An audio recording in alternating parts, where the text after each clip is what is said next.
ভৰিৰ গুৰুহা বা গেৰুৱা ফটা সমস্যা আপোনালোকে কেনেকৈ ঘৰুৱাভাৱে ঠিক কৰিব পাৰে বা আপোনালোকে গেৰুৱা নাফাটিবলৈ বা গুৰুহা নাফাটিবলৈ কি কি যতন লোৱাটো প্ৰয়োজন।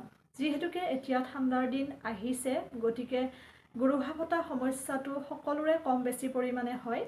গতিকে আজি আপোনালোকৰ লগত মই শ্বেয়াৰ কৰিম দুটা পদ্ধতি। যদি এনেদৰে আপোনালোকে ব্যৱহাৰ কৰে তেতিয়াহ'লে আপোনালোকৰ ভৰিৰ গুৰুহা একেবাৰে নাফাটে আৰু ধুনীয়া হৈ থাকিব পৰিষ্কাৰ। কাৰণ মই নিজে ব্যৱহাৰ কৰোঁ, ঠাণ্ডাৰ দিন বুলি পেলাই নহয়, গৰমৰ দিনতো বা এনেও মই এনেদৰে মাজে মাজে ব্যৱহাৰ কৰোঁ, যাৰ বাবে মোৰ ভৰিৰ গুৰুহা কোনোদিন নাফাটে। গতিকে পলম নকৰি আপোনালোকক বস্তুখিনি মই চিনাকি কৰাই দিওঁ। আশা কৰোঁ উপকৃত হ'ব আপোনালোক। যদিহে মোৰ পেজটি এতিয়ালৈ ফ'ল' কৰা নাই, ফ'ল' কৰিব, ভিডিঅ'টি শ্বেয়াৰ কৰিব যিমান পাৰে। আৰু ভৰিৰ গুৰুহা কাৰ কাৰ ফাটে জনাবচোন। বহুতৰে আচলতে বহুত বেছিকৈ ফটাও পৰিলক্ষিত হয়, তেজ ওলোৱাৰ নিচিনা হৈ যায়, তেনেকুৱা হয়। গতিকে ঠাণ্ডাৰ দিনকেইটা আমি ভৰিৰ গুৰুহাৰ যত্ন লোৱাটো খুবেই প্ৰয়োজন। প্ৰথম পদ্ধতিটো আপোনালোকক মই জনাবলৈ ওলাইছোঁ। আপোনালোকে ৰাতি শোৱাৰ আগত সদায় কুহুমীয়া গৰম পানী ল'ব, মানে ভৰিখন জুবুৰিয়াই ৰাখিব পৰা পৰ্যন্ত গৰম পানী আপোনালোকে ল'ব।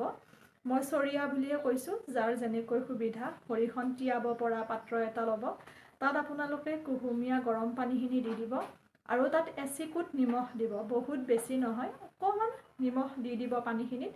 দি পেলাই মিহলি কৰি তাত আপোনালোকে আপোনালোকৰ ভৰিখন 5 মিনিট সময়ৰ বাবে ডুবাই ৰাখিব আৰু তাৰ পিছত ধুনীয়াকৈ কটন কাপোৰ এখনৰ সহায়ত ভৰিখন মচি ল'ব আৰু মচি পেলাই বাকী যিটো মই পদ্ধতি জনাম সেই পদ্ধতিটো আপোনালোকে অৱলম্বন কৰিব। দেখিব আপোনালোকৰ ভৰিৰ গুৰুহা কোনোদিন নাফাটে আৰু লগতে ভৰিখন ধুনীয়া পৰিষ্কাৰ হৈ থাকিব। পদ্ধতিটোৰ বাবে আমাক লাগিব প্ৰথমতে নাৰিকল তেল লাগিব, যিকোনো পেৰাচুট নাৰিকল তেলো ল'ব পাৰে বা অইন নাৰিকল তেলো ল'ব পাৰে। নাৰিকল তেল লাগিব আৰু তেলখিনি গৰম কৰিব পৰাকৈ উপযোগী আপোনালোকে যিহতে গৰম কৰে, কেৰাহীও ল'ব পাৰে বা যোনে যেনেকুৱা ধৰণৰ পাত্ৰত গৰম কৰিব বিচাৰে ল'ব পাৰে। গতিকে তেলখিনি আপোনালোকে দি দিব আৰু এই মিশ্ৰণটো আপোনালোকে বনাই পেলাই ৰাখি থ'ব পাৰিব বহু দিনলৈ। গতিকে তেল অকণমান সৰহকৈ ল'লেও কথা নাই, তেল ল'ব নাৰিকল তেল। তাত আপোনালোকে তুলসীৰ পাত কেইটামান থেতেলাই দিব, লগতে মহানিম তিতাৰ পাত কেইটামান থেতেলাই দিব আৰু লং দুটা আপোনালোকে ধুনীয়াকৈ থেতেলাই পেলাই গুড়ি কৰি দিব। লং 4টামান গুড়ি কৰি দিব, মহানিমৰ পাত অকণমান থেতেলাই দিব, তুলসীৰ পাত অকণমান থেতেলাই দিব আৰু নাৰিকল তেলখিনিত এই গোটেইখিনি মিশ্ৰণ দি দিব। দি পেলাই আপোনালোকে সেইখিনি 10 মিনিট সময়ৰ বাবে গৰম কৰিব। সেই মিশ্ৰণটো এখন চামুচৰ সহায়ত লাৰিব, এনেকৈ ধুনীয়াকৈ লাৰি পেলাই 10 মিনিট সময়ৰ বাবে সেইখিনি গৰম হ'বলৈ দিব আৰু তাৰপিছত যেতিয়া সেইখিনি ঠাণ্ডা হ'ব, ঠাণ্ডা হ'বলৈ দিব, ধুনীয়াকৈ চেকনিৰ সহায়ত আপোনালোকে বটল এটাত ভৰাই পেলাই থৈ দিব সেই তেলখিনি।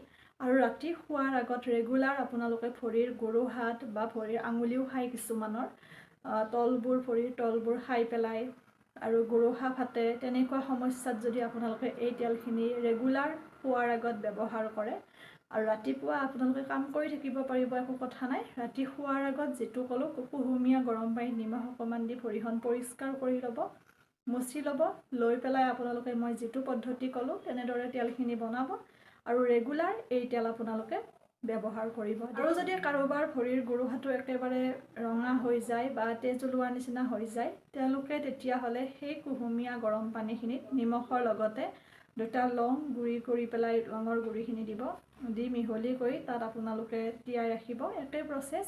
মাথো যদিহে বহুত বেছিকৈ ফাটে বা তেনেকুৱা সমস্যা হয় আৰু যদি কাৰোবাৰ ভৰিৰ আঙুলিকেইটা খোৱা বেছি সমস্যা হয়, তেতিয়াহ'লে লঙৰ গুড়ি অকণমান সৰহকৈ দিব আৰু নিমখৰ লগতে নিমখো অকণমান দিব। দুয়োটা বস্তু দি পেলাই আপোনালোকে তেনেকৈ তিয়াই ৰাখিব আৰু ধুনীয়াকৈ শুকান কাপোৰ এখনেৰে ভৰিখন মচিব, মচি পেলাই মই যিটো তেলৰ কথা ক'লোঁ সেইটো লগাব, লগাই পেলাই শুই যাব।